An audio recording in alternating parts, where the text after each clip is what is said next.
presenting a book with that title these days is a challenge, given that everybody is thinking about the opposite, which is high interest rates. But I am going to argue that it is still very relevant looking forward. This is not just a history book, but it is relevant. We have to start thinking about the issue. So let me just plunge.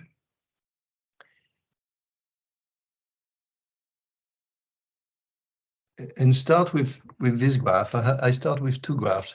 So this is the first, and it basically shows the behavior of ex-ante 10-year real rates in the three main parts of the advanced world: Eurozone, the US, and Japan. And I'm not going to go into the construction of it, but it can be done. We need expectations of inflation over the next 10 years, which for all three countries, three regions we have. And this is what triggered the book. And it's an amazing graph in the sense that it shows that there has been a very steady decrease in real rates.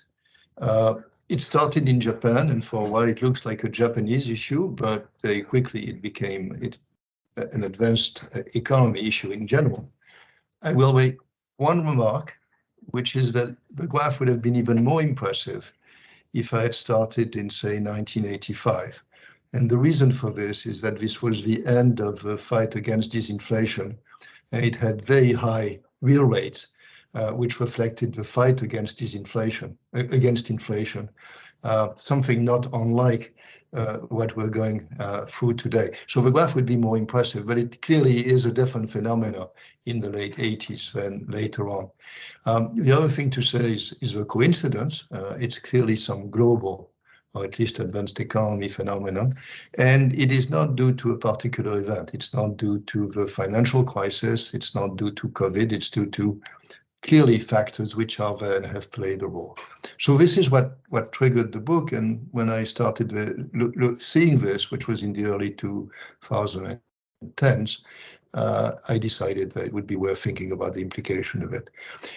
As I was writing the book, somebody called Paul Schmelzing did something which I'm very impressed by, which is that he computed a time series of exposed real rates, but not just for the last 35 years, but for the last 7 centuries. And it starts basically with, in Venice, and then it moves on from place to place. He tried to find at each point contracts or loans which were seen as safe. And this is the evolution. And it's very striking to see how this has decreased over time. What we're seeing is kind of the latest incarnation, but there's something very deep happening here about the behavior of safe rates, and I think we're just seeing a stronger incarnation of it in the last 35 years. So again, this is the motivation for the book, and when I finished the book, this was about 2 years ago. It takes a while for books to be published. And I knew that there was a potential issue with inflation. I had written about it, and I realized that the interest rates could be higher for a while, but I thought this would go away. Clearly now we're in the middle of that. And so what I have to do is basically try to convince you that looking forward, we're going to return to a very low R minus G, probably a negative R minus G environment, but surely very low. And there's nothing magic about zero. Analytical results are more striking when R minus G is negative, but whether it's minus 0.5% or plus 0.5% is not in itself a fundamental difference. So let me argue that when we look beyond the current fight against inflation, again, in advanced economies, mainly in the US and the Eurozone, we're probably going to return to a low R minus G. So first thing you can do is you can look at what markets believe, or not investors in markets, I've learned a while back that markets don't believe anything investors do. So if you basically look at the US 10-year real rate on inflation index bonds, it's 1.5%, which is substantially higher than it was. The forecast of growth, 5-year CBO, is a bit lower than it used to be, so it's 1.7%. So we're now at the stage where R minus G, measured this way, kind of 10-year R minus G, is close to zero. It's still a bit negative, but I would not promise that next week or in 2 weeks it may not turn slightly positive. If you do the same computation for the Eurozone and for Japan, you actually get much larger negative numbers. The problem with 10-year rates is twofold. The first one is that they have a lot of what happens next year, this year, next year, and the year after, which is still going to be dominated by the fight against inflation. And then at the long end, you have QE, which probably is artificially lowering the 10-year real rate. So what you can do is you can basically use data from in the US from OIS and inflation swaps and look at what the markets think, investors in the markets think, the 1-year real rate will be 10 years out. Which is, I mean, the market is clearly not as deep as it is for 10-year bonds, but it is there.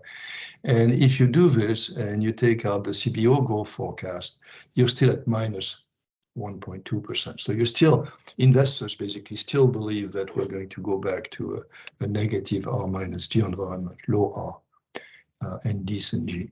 Now, first remark to make is investors can be wrong, and they have been wrong a lot in the last year, and they can be wrong on the optimistic side or the pessimistic side. But what I've concluded, and I think that's human nature, is that investors give too much weight to current events in thinking about the long run. So I've just done something looking at 10-year ex-ante and ex-post real rates, nominal rates, over the last 35 years. And basically, when the current rate is high, then people extrapolate and have a forecast which is nearly always higher than the ex-post outcome. They're unable basically to see that things will be different in the future. I gave one example here in 1984. So disinflation was happening, but the 10-year real rate was still 12%. Ex-post over the next 10 years, the rate turned out to be 6%. I think there's some of that. I think we're, extrapolating too much. But, there's only so much you can learn from markets. What I try to do in the book is basically looking back, look at fundamentals. What is behind this first graph that I showed you? What are the factors which explain the decrease in R and the decrease in R minus G over the last 30 years? First question. And then the second, which is not in the book, but is now very relevant, is there any reason to think that these factors are fundamentally changed looking forward? So this could be, a full hour presentation by itself, because given the amount of work that people have done on the topic. But let me just make a few points. First, it is very clear that what we have seen over the last 35 years is a decrease in what we will call the equilibrium safe rate, what we call R star, not variations around R star. As currently we have at this stage, for example, it's clear that the interest rate is higher than the long run neutral rate. And if you think about this, you can ignore basically nominal rigidities and think about saving, which is the supply of funds, investment, which is the demand for funds, which determines together the amount of investment, capital accumulation, and the marginal product of capital. And then you have to think about the other factor, which is given the average marginal product of capital, return on capital, what is the demand for safety, namely the discount that you accept to hold safe assets as opposed to the risky asset that capital is. So if there is, I think the interpretation that people have given in the past is, well, the saving was strong at a given interest rate, investment was relatively weak at a given interest rate, so put them together, this leads to a relatively low interest rate, but in addition, there was a demand for safety which increased over time, which said that the safe rate was going, for a given marginal product of capital, the safe rate was going to be even lower. I think that's the right way to think about things, and then it leads you to look at the various aspects of that relation and what may have happened. So pre-COVID saving, I think that in the end, there's a large literature. Demographics, I think, is the main factor, which is there's an increase in life expectancy, which is continuing in advanced economies, and surely even more in developing ones or in emerging markets. And so given that the retirement age doesn't increase 1-for-1, there's an increased retirement period. And so these people have to accumulate more during their lifetime, during their work time, the years of work, in order to have enough for retirement. This is partly offset by the social security system, which is a distributive system, but it is there. And I think the other thing which is important is not income growth, as some models would imply, but it's a level of income. When you're poor, you basically don't save. And when you become richer, you start saving for precautionary reasons and then for life cycle reasons. And that's true of people, and that's true of countries. And I think as we become richer, then basically the saving rate increases now. Less and less people, fewer and fewer people who are basically just eating what they receive. So I think we have a decent explanation for it. Investment, what was characteristic of that period was TFP growth was relatively weak. Low TFP growth means less need for investment. And I think that's the source of what we saw. And the demand for safety, I think, came largely from increased regulation.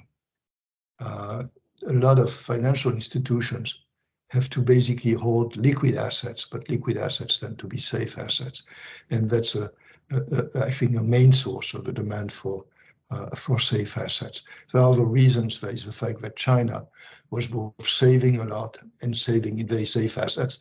That's less relevant, and it has been less relevant for a while, but it is also playing a role. So this is the past. It's fair to say that we don't know exactly the proportion of, of each of these factors in the explanation of the decrease in the neutral rate, but they probably all have played a role, so we have to look at all three. I would say on saving, there is no reason to think that this is going to change very much. Life expectancy is continuing to increase. There's an argument which has been made by Larry Summers, which is that we have higher public debt as a result of COVID, the war in Ukraine, and so on. But the increase in debt so far, debt to GDP, is surprisingly small. If you basically add the deficits, this would be a fairly large number. But in effect, if you look at the increase in the debt to GDP ratio in advanced economies over the last 3 years, it's only 7%. Not nothing, but not enormous. And the reason is unexpected inflation, which has eaten a lot of the nominal debt and reduced its real value. But the fact is, I don't think that's a major effect. There is the issue of the future, which is, if you look at the US, you have to be worried about the budget process and the inability, the political inability to actually reduce it substantially.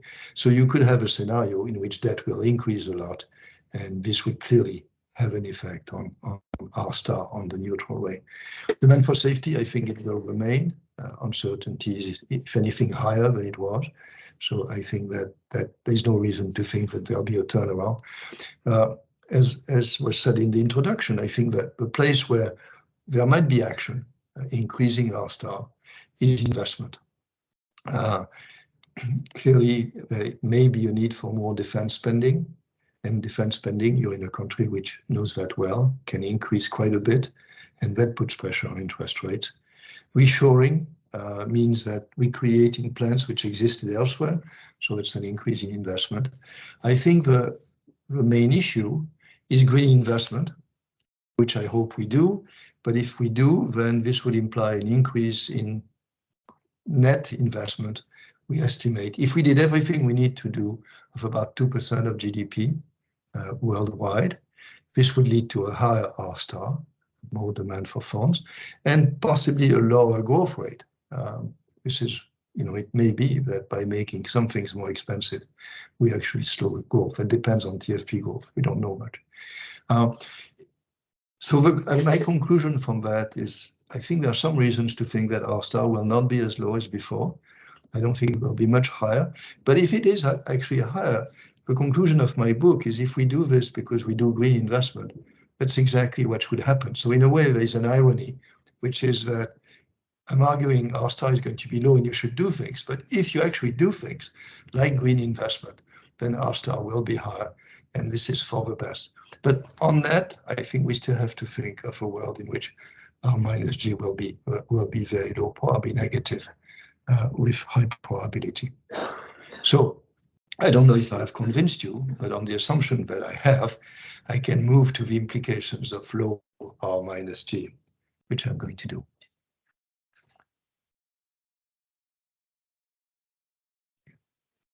So this summarizes the argument in the book, and then the next slide summarizes the organization of the book. Okay, the first 3 lines I've talked about, which is I think that we should think of a post-inflation fight world as a world in which R minus G, R will be low and R minus G will be probably negative. So low real rates have 3 implications. And here, again, let me make the remark that negative R minus G makes the conclusions very strong, very salient. But low R minus G, there is no discontinuity, is still relevant in thinking about fiscal policy. So I think low real rates do 2 things on the cost side. They lower the fiscal cost of deficit and debt, and that's just arithmetic. There's nothing surprising here. If you have to pay less in interest, then debt accumulates more slowly. The deeper point is that actually R minus G negative or R minus G very low implies low welfare costs of deficits and debt. That's a less obvious point. That's a more important point. That's what I had basically worked on when I gave a presidential address at the EAA meetings in 2019. And the conclusion was R minus G negative may mean that the welfare cost of debt is very low.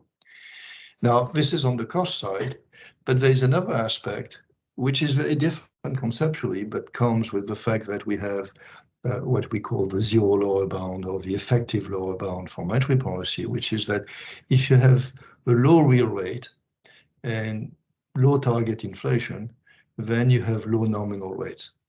And if you have low nominal rates, you have much less room for monetary policy. That's what we've been basically dealing with for the last 20 years, more or less, in all these countries.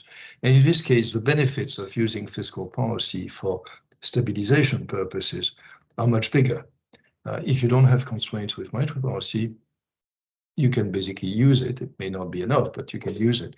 If you don't have that room, then fiscal policy becomes more relevant. So lower cost, bigger benefits. The last thing I would say on this slide is the last line, which is that this is a book very much focused on advanced economies. I think the same reasoning applies to emerging markets and low income, but they face a different environment. So the same logic leads to be much more careful about fiscal policy.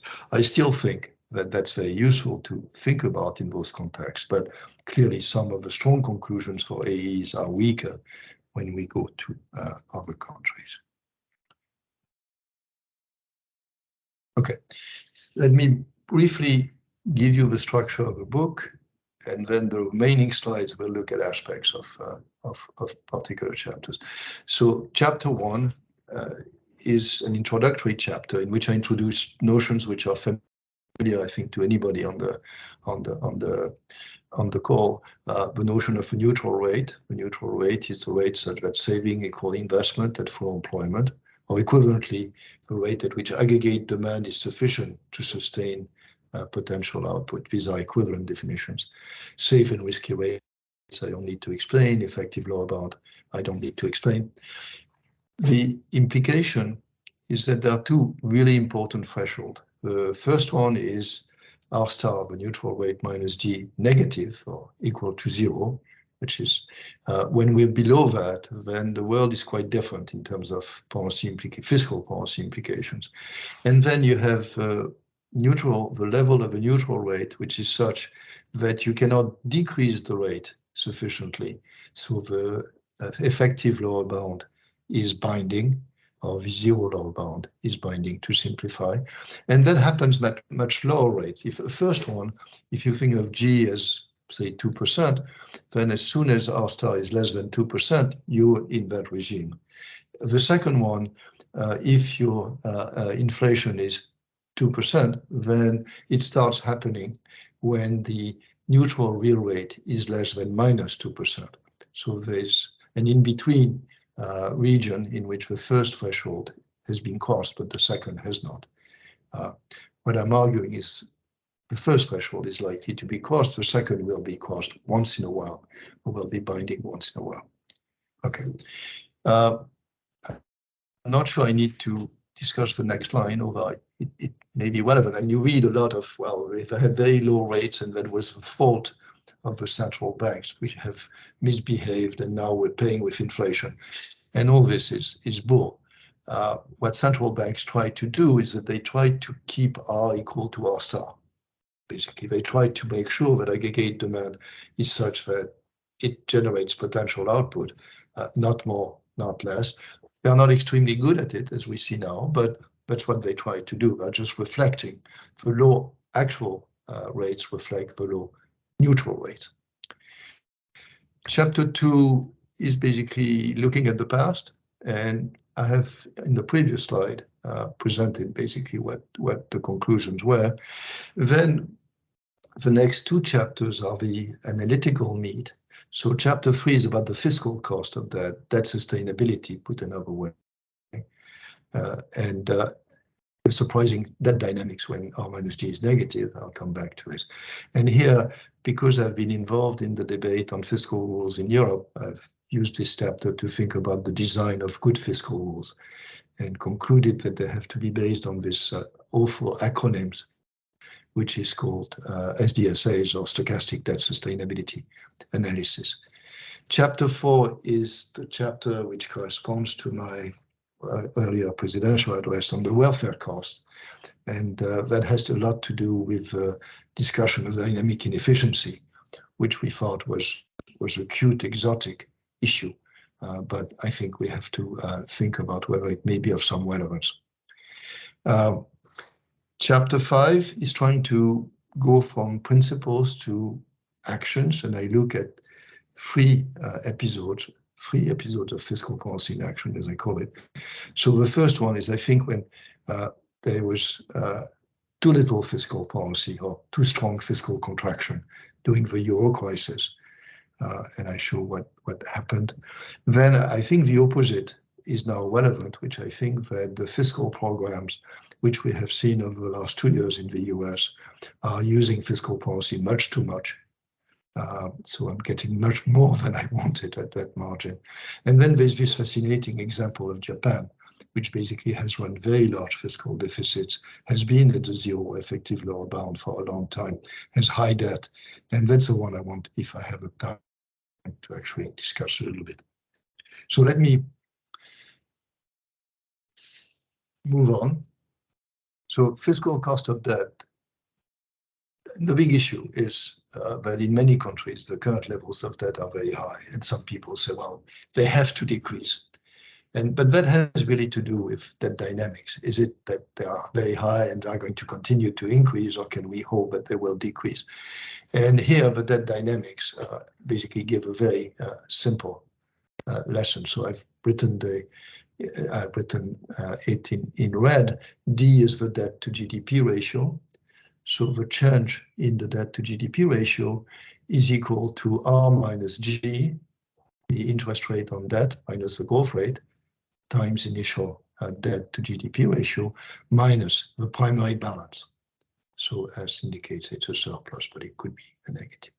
Okay. So the implication of this in the usual case, the case that we teach in textbooks, is R minus G is positive. And therefore, if you want debt not to increase, or the debt to GDP ratio not to increase, then you have to run this is the next line. If D is equal to D minus 1, you want to stabilize the debt to GDP ratio, you need to have a primary balance which is equal to R minus G times D. Now, if R minus G is positive, which is the textbook case, which is what we teach students, then you have to have a primary surplus. In effect, you have to raise taxes or decrease spending in the future in order to, or decrease spending in order to generate enough to pay the interest rate on the debt we define as R minus G times D. But if R minus G is negative, then you can see that you actually don't need a primary surplus. You can have a primary deficit and your debt to GDP ratio will remain stable. So there are two ways of stating this, this equation. One is very striking, which is you can issue additional debt once. So for example, you can protect people against say food price increases and spend money, and then you do it for a year, and you never have to raise taxes to pay for it again, because in effect you do this will increase debt at the start, but over time R minus G being negative, that will return to its earlier level. So the notion that on one side when you have debt it has to be equal to the present value of primary surpluses just goes away. You do not need to do to raise taxes in order to stabilize the debt. I think a better way of saying it, which is less provocative, is that you can run a primary deficit and keep your debt ratio constant. So you actually don't need a primary surplus. So I give an example here, which was relevant, I think, pre-COVID, maybe a bit optimistic now. If you have debt to GDP of 100%, R minus G, say minus 2%, then you can run a primary deficit of 2% and the debt to GDP ratio will not increase. So if this is the case, this says, well, maybe you can just, you know, increase spending, and then as long as you stop doing it at some point, things will be fine. Debt will return to its earlier level. The answer, so is there infinite fiscal space? And I've been quoted as saying that there was. I don't think there is, for two reasons. The first one is homogeneity, which is the more you use it, the more R star will increase. And the larger the deficits, the larger the debt, the higher R star in any more that we have. So there's a limit to what you can do. And then the other is uncertainty, which is always is fine in a world of certainty. You know that R minus G is going to be negative forever. That's fine. But in effect, as we see today, we're not absolutely sure that that's going to be the case. And it has to be taken into account. So the next slide is, okay, so having thought about this, how do I think about that sustainability in practice in a world in which there is homogeneity, there is uncertainty? And let me make a few remarks here. The first one is how you define that sustainability. I think we have to accept the notion that that is never sustainable with 100% certainty. Just there can be events, there can be wars, there can be. So it's a probabilistic statement in which we say the probability that that is sustainable is very high. And we can decide what very high is, but say maybe 98% or 95%. And we're doing this assessment in a world in which there's uncertainty at all margins. There's uncertainty about the primary balance.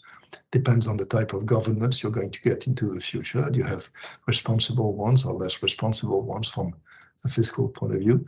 Uncertainty about G, about growth rates. At this stage, we really don't know whether TFP growth is going to increase or decrease. And uncertainty about R star itself. So what I've argued is in that context, there is no simple number which is going to do the work. This has been my fight with Brussels, but it's a more general fight, which is that there is no such thing as one number fits all.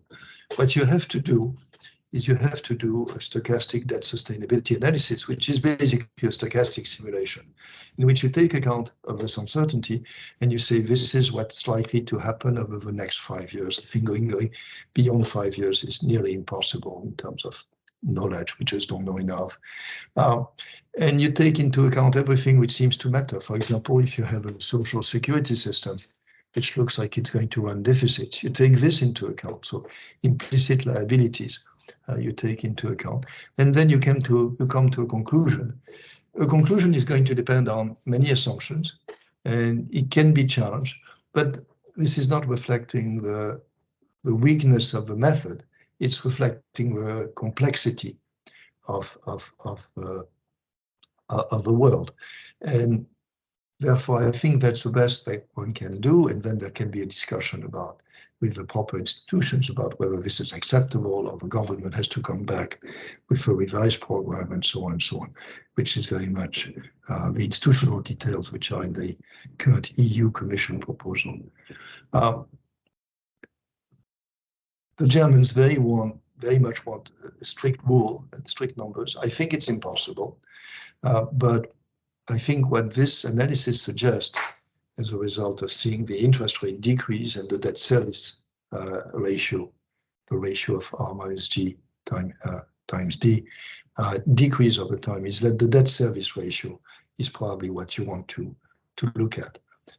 You want to make sure that you have enough of a primary balance to service your debt.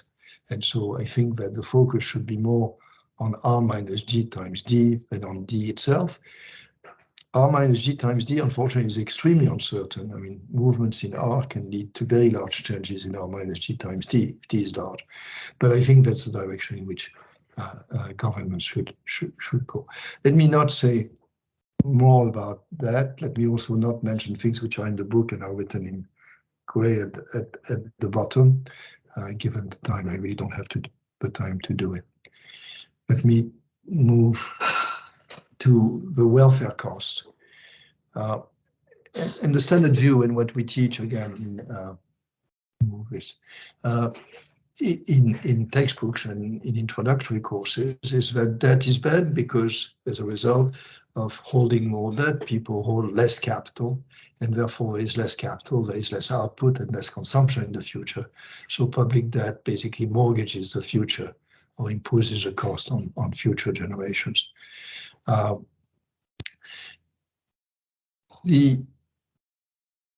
This is correct as long as R minus G is positive. It is not when R minus G is negative. So we have these results which have been derived on uncertainty. The first result was the result by Phelps, but building on Samuelson, building on Allais, building on many people, which is that in a world of certainty, when R is less than G, it means basically that we are over-accumulating capital, but the return to capital is just not enough to compensate for the fact that we have to add to capital in order to sustain the growth of output. And so what Phelps showed, which is now standard wisdom, is in that case, you can decrease investment today, so you increase consumption, and it will decrease the capital stock, but it will increase consumption in the future because you basically had too much capital. And what Diamond did was to say, well, there's a way in which you can do this, which is you can do it through public debt.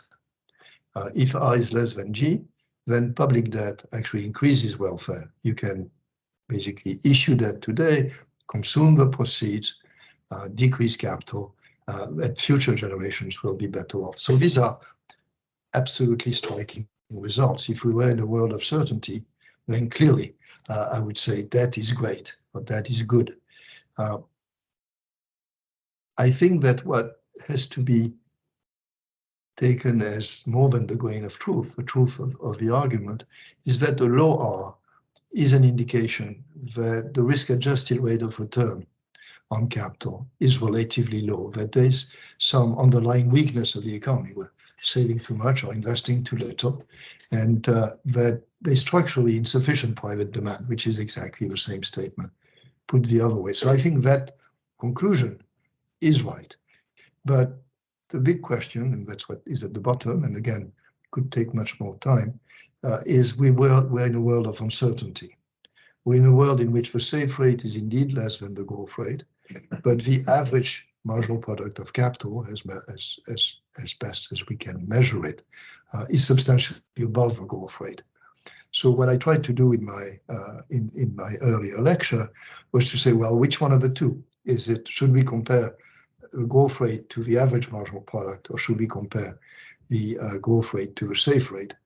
And the conclusion is, as benchmark, you should actually compare the growth rate to the safe rate, to the risk-adjusted rate of return on capital. And the result holds on the fairly decent condition. Let me see if I have enough time. Let me just look at the clock. Let me try to give you a sense of the argument, which is, suppose that you are an individual and you're given the choice. So suppose there is no growth at all. So let's ignore. So you're given the choice between holding 1 unit of capital or receiving one for sure as a transfer from the other generation. Which one of the two will you prefer? Well, the return on capital and expected value is higher than the one for sure that you get the other way, but it's risky. So you want to adjust it for risk. And when you do this, what you're going to do is compute the associated safe rate on this return to capital to the transfer. You're going to compare the safe rate to the growth rate, which in this case is 0.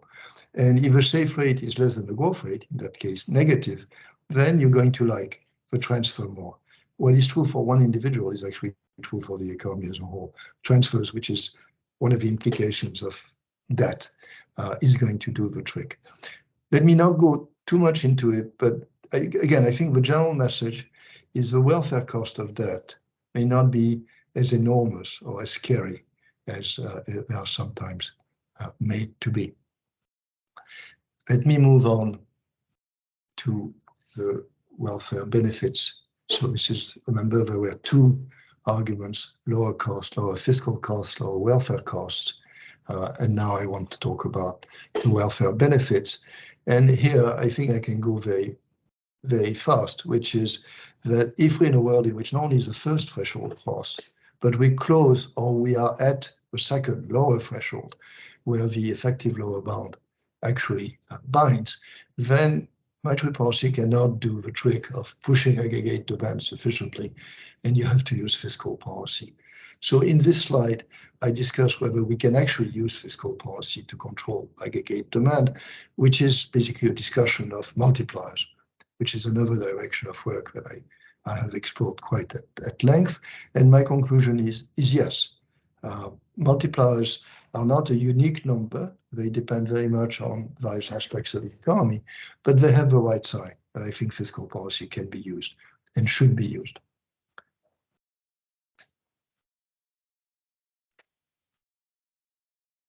Let me spend the last 2 slides, this one on putting things together. And again, that's a lot of absurd, but it might be useful to. I've seen the various pieces. How do you put it together? So there's this incredible textbook by Richard Musgrave on public finance, and he said there are 3 functions of fiscal policy: allocation, distribution, and stabilization. And one extreme view is what I call, it has been called the pure public finance view, is to ignore the stabilization. Say stabilization has to be done by monetary policy. It is not the job of the government, of the fiscal authority. In this case, you still have very strong implications of low R star minus G. If the usual reasons why we may want to have debt or to reallocate debt across so as to reallocate welfare across generations, the conclusions you get in terms of how much you can do depend very much on R star minus G. If you think of that as tax moving, so you have a very large expense, for example, COVID, then it makes a lot of sense to smooth the taxes and use debt to do that. If R minus G is negative, that the cost of this is very, very low. Same thing for intergenerational redistribution. So the first step is you do this, you think about the implications for kind of standard policies, and you get an R star. R star is endogenous. R star is affecting policy, but to the extent that you do policy and you use that, this will affect R star. So you do this computation, you get an R star. If R star is such that you're very far from the effective lower bound, then it's fine. Just do that. That's the way to think about fiscal policy. Where stabilization becomes important is when the R star that you get is very low and you might be at the effective lower bound. The extreme form of that is what Abba Lerner developed, which is called functional finance. It's basically using fiscal policy in order to sustain output. Now, the pure functional finance says, and I think MMT in some incarnation says the same thing, use fiscal policy for stabilization, forget the rest. That's not correct. You still have to think about the earlier issues at the top of the slide, but you can clearly use fiscal policy more. So what you don't do is you don't do a major debt consolidation and a very tight fiscal contraction at the time at which monetary policy cannot be used, which is what I think happened in the early 2010s in Europe. Again, issues at the bottom, which I will not talk about, but are in the book. And then let me end with the three applications. I'm not going to talk about the first two. I mentioned them, fiscal austerity in Europe and the Biden programs. But I'm going to talk about Japan, because I think there are all kinds of interesting issues, unsolved issues in a way, but things we have to think about. So Japan has had structurally weak aggregate demand, private demand for a very long time. And so it has gone the interest rate down to zero and then to negative, and it has used fiscal deficits in order to basically boost demand. And I think as a result has more or less succeeded in keeping output at full employment or at potential output. But the result is the debt to GDP ratio, the net debt to GDP ratio, as you surely know, is 170%. The gross debt is 250. So clearly people in Japan and policymakers in Japan are a bit worried. And I think there are two issues. The first one is suppose that the neutral rate R star increases. And then the other one is no, suppose that R star remains very low and they continue to be in the same predicament. I think there are interesting questions at both ends. So if R star increases, you have to ask, why is it? Because it matters to the answer. The first one is, this would really happen in emerging markets. There's a sudden stop. For whatever reason, maybe no good reason, investors get scared or they need the money somewhere else. They move, they sell, the spread goes up, and the result is that the long rate goes up.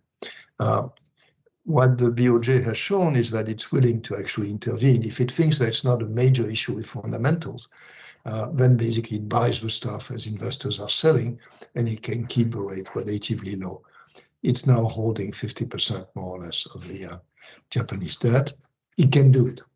That's not ideal, but it can do it, and it has shown some commitment. The second question is, aggregate demand, private demand, becomes stronger just on its own. The future looks brighter. There are new opportunities for investment. Well, in this case, that's actually not a major issue, because in this case, you can actually do fiscal consolidation. As private demand is increasing, you can offset it by doing fiscal consolidation without creating a recession.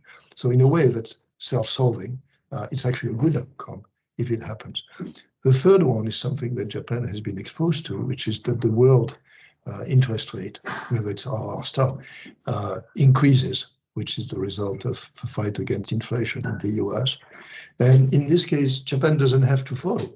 It can basically keep its rates the same. It leads to a depreciation, which is not a bad thing. It leads to more inflation, which in Japan is actually a good thing. It can do a combination of some increase in R and some depreciation. So I don't think it's a major issue. I think Japan is not on the edge of the precipice. I think it can handle some increase in R star if it comes. I think the main issue, and I'll end with that, is suppose that private demand remains structurally low and they continue to be at the zero lower bound or very close to it, and they have to run deficits. I think there's a point where the risk of having incredibly high levels of debt becomes very relevant.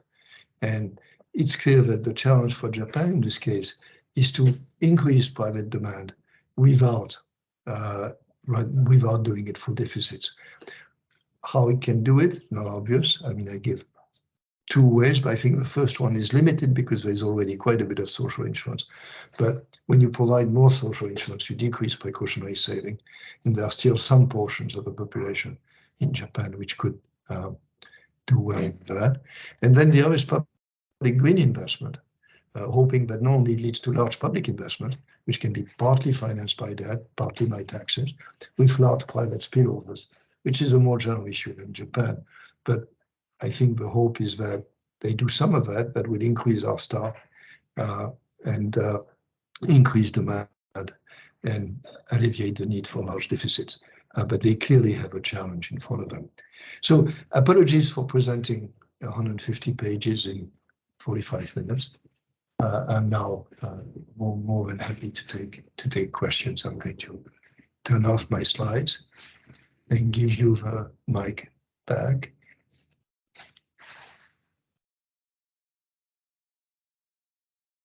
Not see how I can.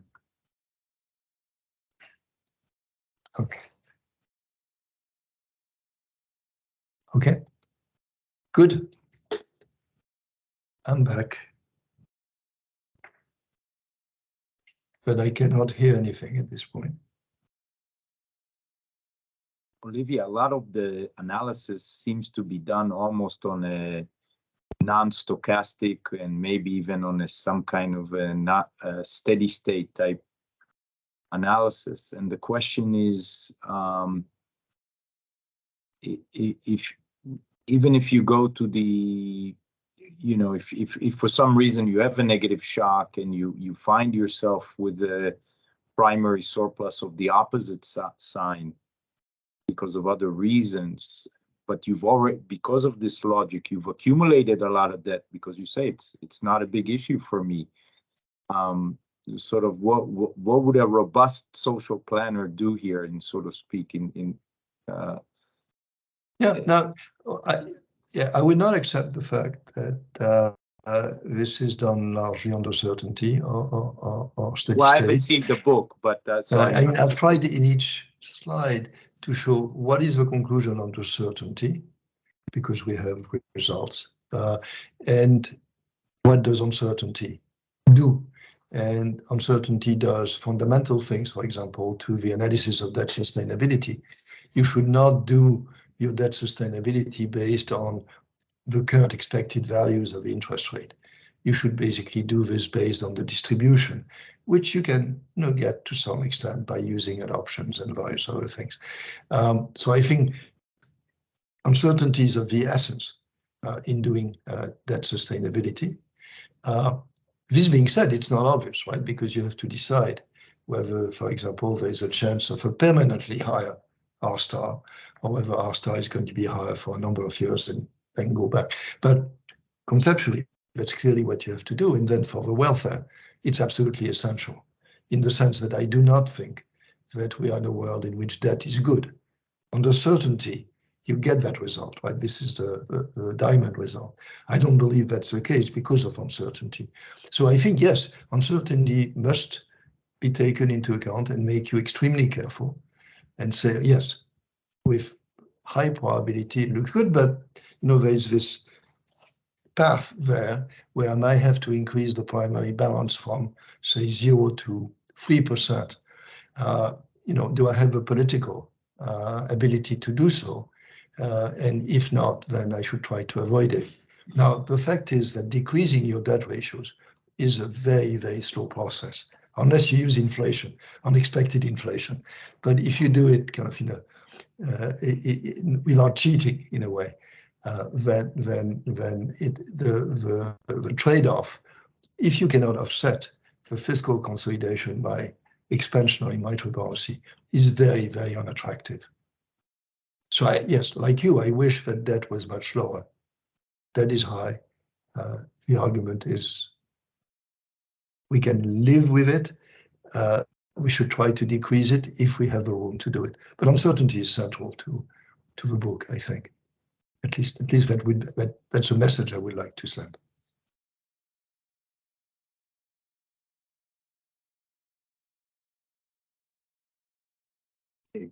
Jonathan, I let you handle the the question as people raise their hand.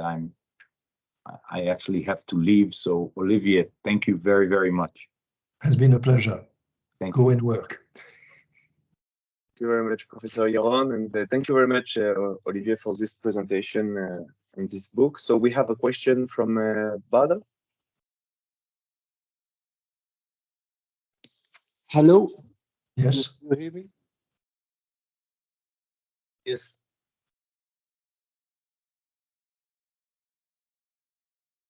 I'm not hearing anything. Do you hear me? I heard Yes. you, but then I didn't. Go ahead. Okay. I would like to extend my gratitude to you and all the distinguished participants who have contributed to this event. My question pertains to the recent budgetary and fiscal policies adopted by many countries in response to the current economic situation. Like you know, caused by Ukrainian and Russian war and the COVID-19 pandemic. These policies, commonly known as austerity policies, often involve reducing government spending and increasing fiscal pressure. I'm curious whether policymakers are justified in their concerns regarding government debt and whether such concerns should take precedence over consideration of economic growth. In other words, it is advisable to take the risk and accumulate government debt in pursuit of long-term economic growth. I would be honored to receive any insight you may have on this topic, and I thank you in advance for your valuable time and expertise. Thanks a lot. So I would say the following. I would say that there is enough fiscal space in most advanced economies to spend more if needed. So, for example, in the case of COVID, doing transfers to households, or in the case of energy prices and food prices, helping the people who need it the most. I think there's enough room. It doesn't imply that it should be done by deficit spending. Some of it could have been done by financing through higher taxes. I think, for example, that I've been arguing this in my home country, in France, that a tax on super profits of energy companies, because I think these profits don't come from decisions of these companies, but are basically a gift of God.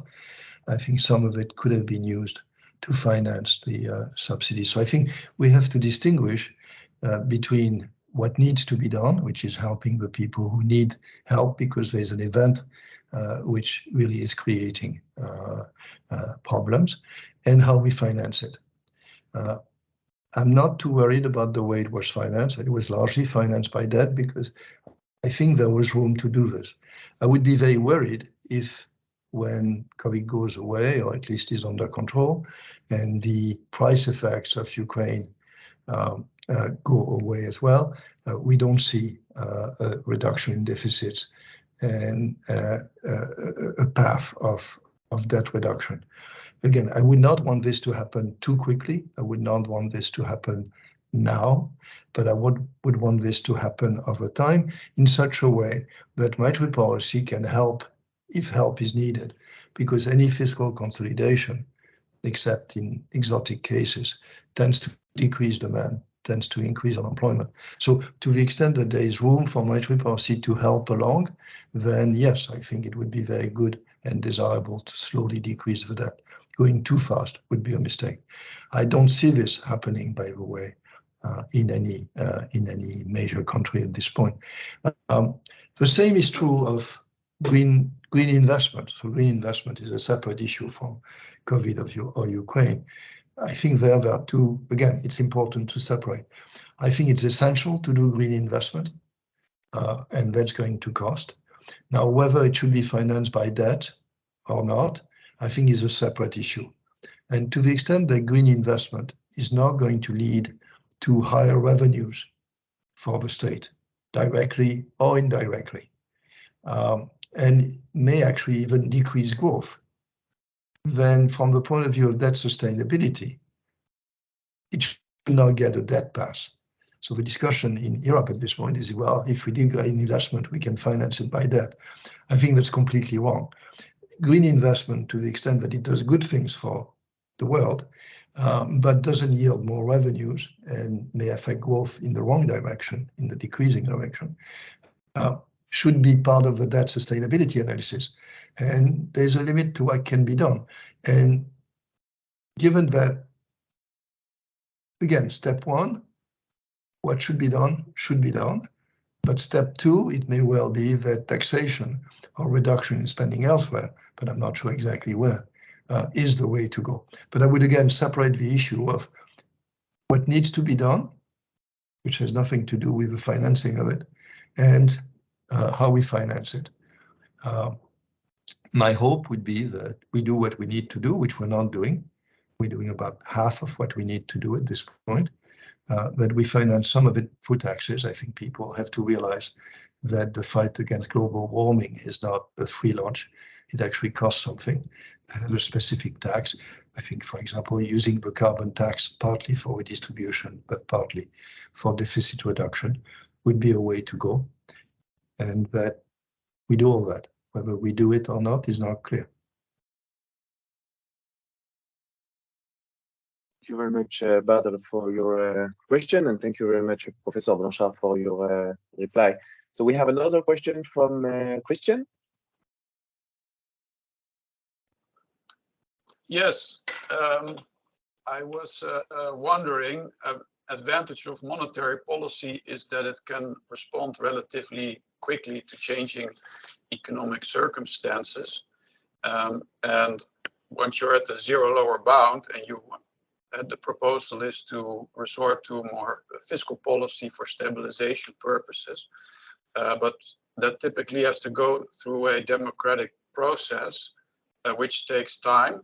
So what types of fiscal policy would you propose when it needs to be used for stabilization purposes? Are there kind of automatic stabilizers in addition to unemployment benefits that you think of, or automatic investment projects? Could you elaborate a little bit on what type of stabilization policies we need on top of the current stabilization policies?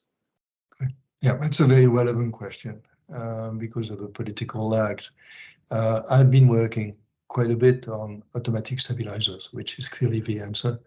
The automatic stabilizers as they are now were never designed to stabilize the economy. They were basically there to help the people who needed money. They were not an indirect effect of the fiscal system is that they stabilize, but to the extent that they are more or less progressive, for example, they stabilize more or less. So it's an indirect effect of something we put in place without having in mind the optimal stabilization from a macro point of view. So I think we can do much better. I think we have to go for not totally automatic stabilizers. Automatic stabilizers are things where nobody needs to take any decision, just the existing rules apply, and it generates less revenues or more of a deficit when the economy is doing poorly. I think what we need, what we can do, is have quasi-automatic stabilizers, which is when some threshold is crossed, then something is done. So, for example, it could be like in the US, longer unemployment benefits when the unemployment rate exceeds some level, or it could be some adjustment in the VAT when the economy is slowing down. It is automatic. It is not as instantaneous and mechanical as the pure automatic stabilizers, but it takes it away from the politics. We have to agree on the rules. Once we have the rules in place, we don't need to discuss it. I think there can be a lot of progress there, and for years I've argued that government should be exploring it more, but there hasn't been a whole lot of progress.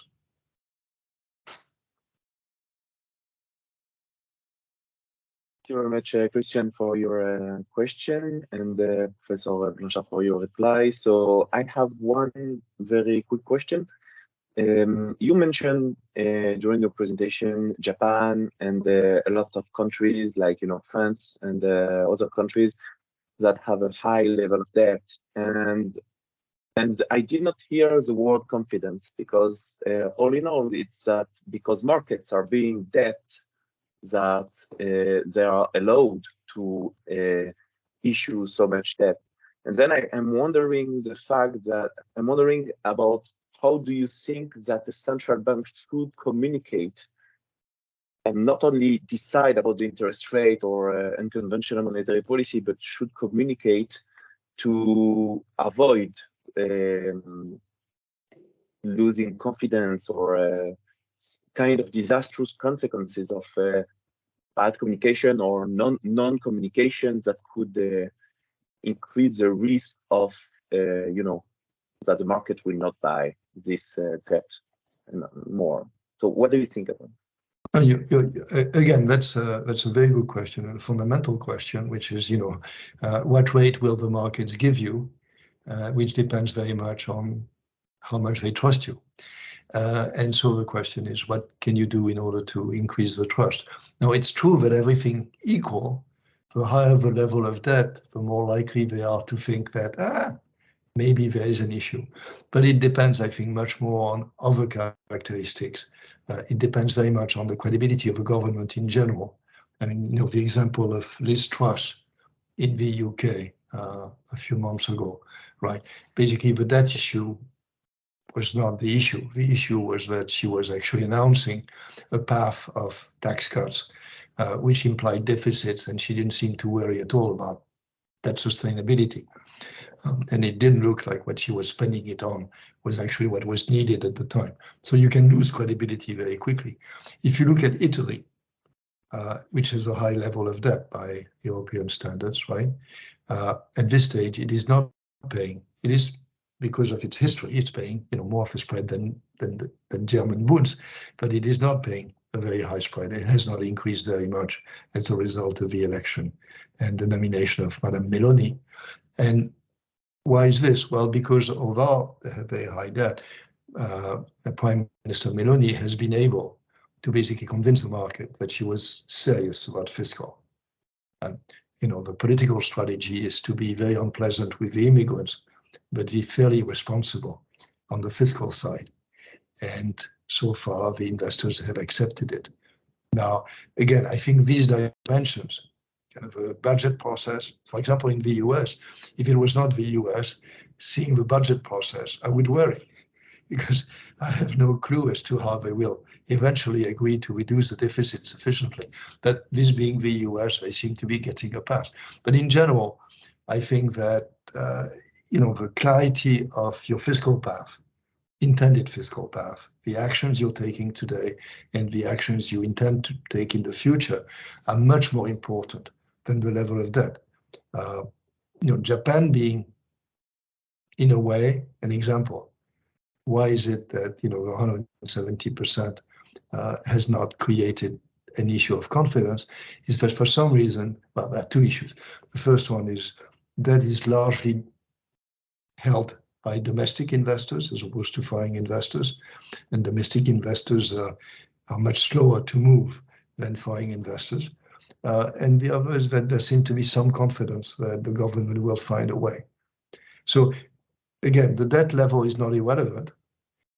It also affects the dynamics directly because it's D times R. But I think there's all kinds of things which matter. That's what I like about the SDSA, is that that's basically the way to discuss the situation, right? To say you have announced this, okay, but this could happen, this law that you think is going to pass doesn't look like it's going to pass in Parliament, and therefore we cannot give you a pass for the amount of revenues that you have put in your plan. That's the way to discuss it. I think actually that's what rating agencies do, not in a very formal way, but that's what they try to do. They try to look at all the elements. The SDSA is a way of putting all this in some quantitative context in which you can have a discussion. And if at the end of the discussion, it looks like, yeah, that is sustainable with very high probability, then investors can look at it and say, it looks okay to me, or I disagree with what it was done. So a very important thing here is that it has to be done. I don't know how Israel is organized from that point of view, but in Europe, I think it says that the Fiscal Council or the Commission or the combination of the two which does this analysis has to be absolutely credible and independent. So I think that's a necessary condition for the system of fiscal rules in Europe to work. That this analysis has to be done honestly, credibly, so that people believe the results in the end. Thank you very much for your reply. So we have another question from Oleksiy. Yes, whom I saw at the bottom. Hi, Mr. Blanchard. It's been a pleasure. So you spoke very briefly about demographics, especially on the older side, aging populations. Have you put any thought onto the issue, especially in the developed world, of people having less and less children, and thus how that could affect consumption?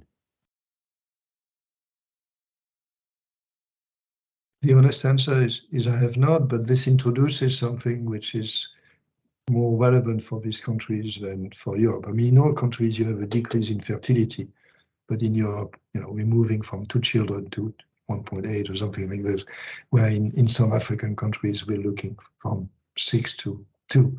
That clearly makes a lot of difference. I have not thought about, I mean, there's a standard effect, which is that you have a relatively smaller cohort of young people relative to the old, and that tends to decrease overall saving, right? But you clearly have many other changes which I've not thought about in the structure of the family, the way the children were used as a way of protecting income in the future. You know, we all know the stories about having many children because it's an insurance policy against the future. When you go from 6 children to 2 children, then presumably your saving behavior, to the extent you have any, is going to change. So I have not thought about it, but and I should have. And that's a very good point. But I think it's probably relevant, yes. Thank you. Thank you, Oleksiy, for your reply, for your question. And Professor Blanchard, for your reply. So we now have a question from Michel Strozyski. Hi. Yes, hi. So in Israel, we've never had laws that are cycle dependent, that would require, for example, to have a team that would say, okay, now a recession is starting and so on. But I would like to hear your view on that. For example, some automatic law that would say, okay, so now the cycle started, the recession started, and you may pay more unemployment payments or make it easier for that or whatever. I would like to hear your view on that. Well, I mean, I've stated my views. I'm not sure, without going into specifics, I have much more to say. It's fairly easy to think of a number of measures that you can take in order to increase spending when spending needs to be increased, right? Basically, you just increase disposable income in some way. The one which is, in a way, easier, but may have adverse effects is the VAT change, which is you decrease the VAT. And the problem with this is that the anticipation effect, which is that if you know that products are going to be cheaper, then you're going to wait. Now, is this a catastrophe? If you write down them all, what it does is instead of having a recession at time t, you're going to have it at time t-1, and it's going to be less because there's basically more spending as a result of a lot of that. But my impression is it depends a bit on how, for example, the income tax is collected. So for the, in the US, and again, I don't know about Israel, but I suspect that some of it is collected directly when income is paid.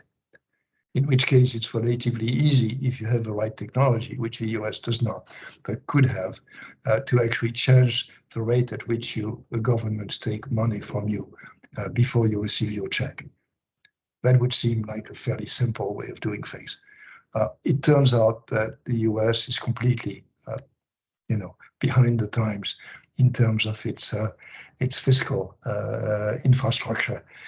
So this is the reason, for example, that we had to send checks to everybody when COVID came, and to a lot of people who really did not deserve it because we didn't have a way to actually allocating it to the right people. But I think conceptually there is no issue, right? Which is, again, you need to decide what the threshold is, and it needs to be a simple rule. And I think it can be in the case of GDP when there's a slowdown or unemployment increases, and then you decide which way you put more money in the pockets of people. And you may have had something more sophisticated in mind than that, but in your question. Well, I asked also you were talking about the revenue side, so I was talking about things related to unemployment. For example, in our case during COVID, we took one decision very quickly, but maybe if you have something that is automatic, I know that in the US there is a group of economists saying when a recession starts. I think the unemployment rate, to the extent that you want to both increase demand and protect the people who are most exposed, it seems to me that you don't want to, the rule shouldn't be about GDP growth and whether there are 2 quarters or something.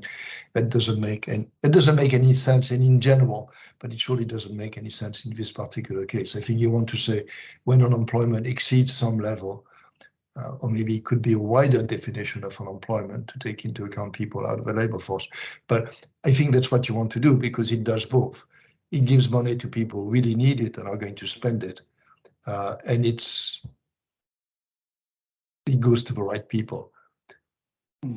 Okay, I understand. Thank you. Thank you very much. Michel, for your question, and as usual, Professor Blanchard for your reply. So if we don't have no more question on the book or on the presentation, we will switch to a 10-minute conversation about general questions. And I have one for you. So I'm just wondering, what do you think about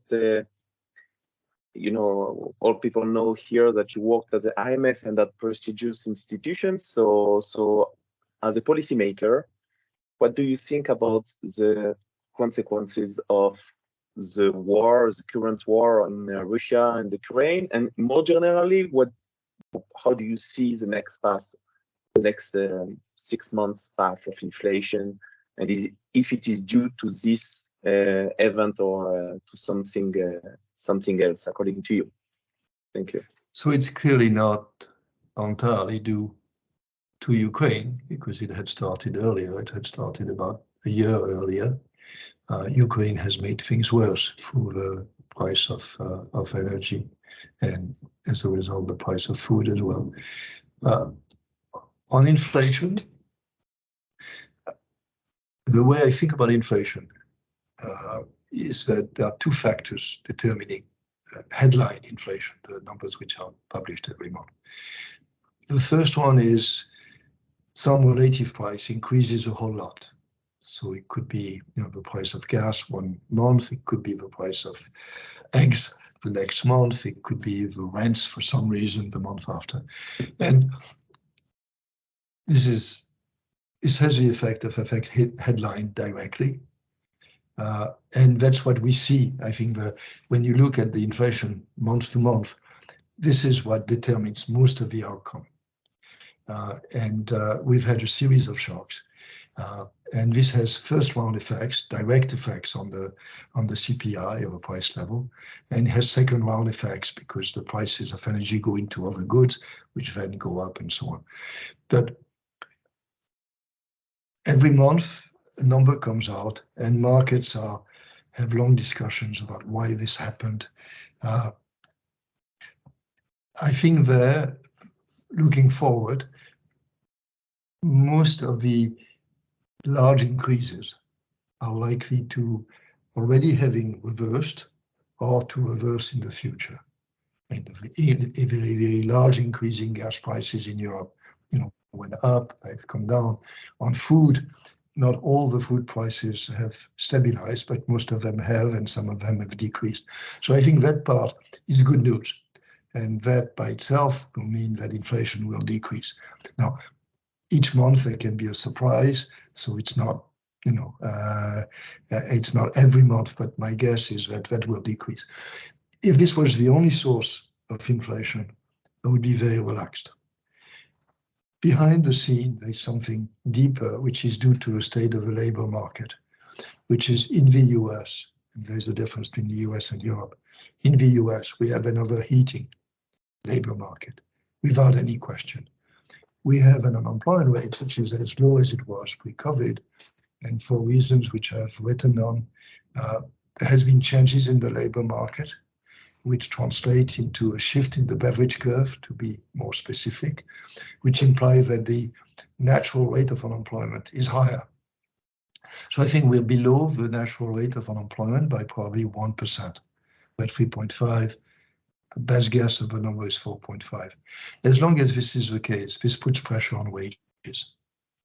And as long as this is the case, underlying inflation continues to increase.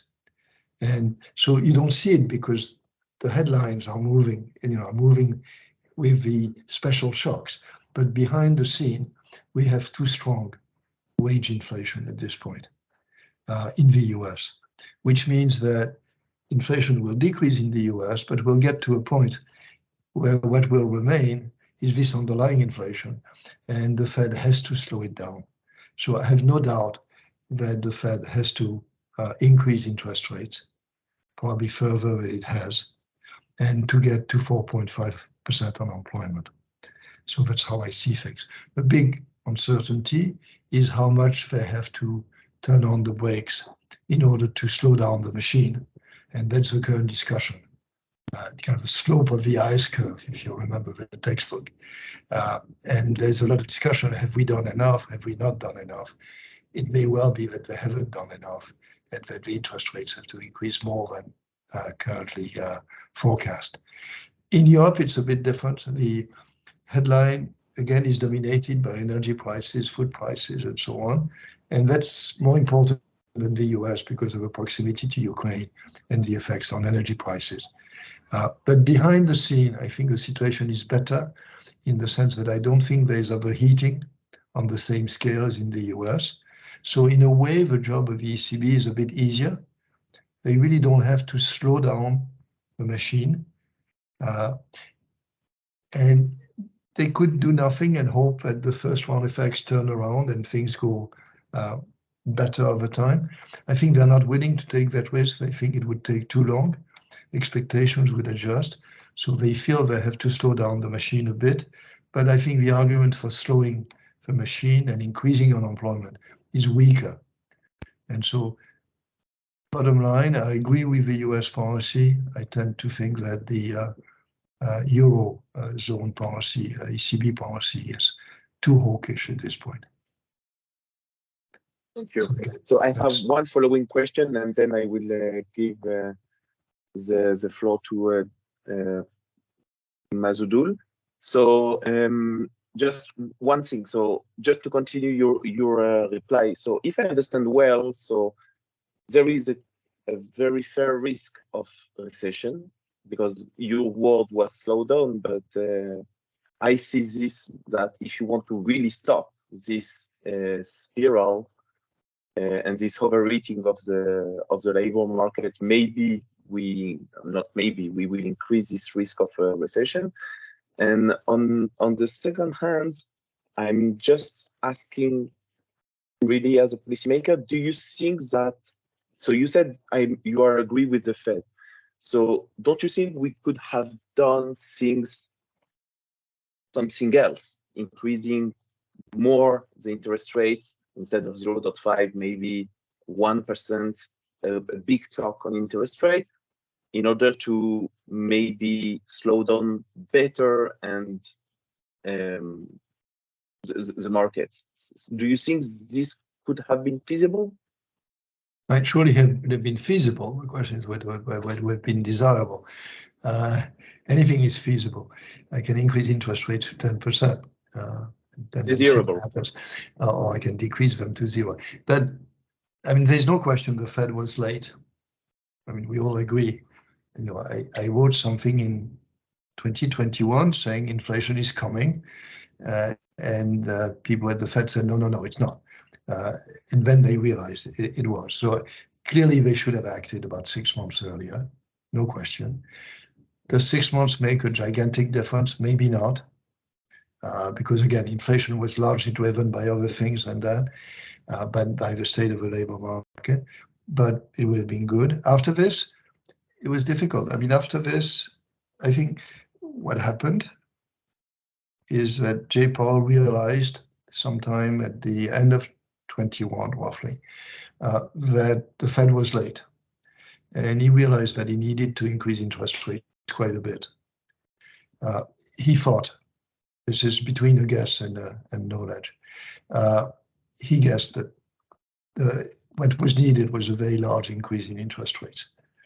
But that's not the type of things that you want to do as a central banker. You don't want to increase the interest rate by 300 basis points overnight, because this would have other effects.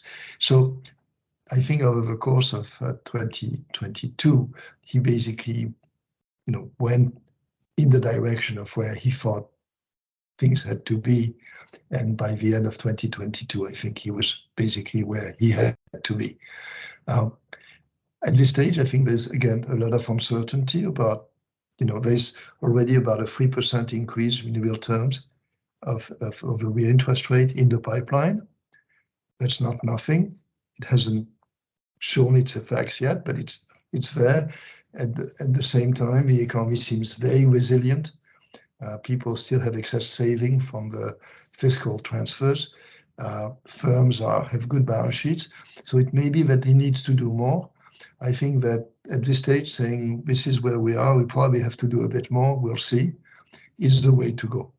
So at this stage, I'm in complete agreement. So again, yeah, monetary policy could have been a bit faster, but as of today, I think it's where it should be.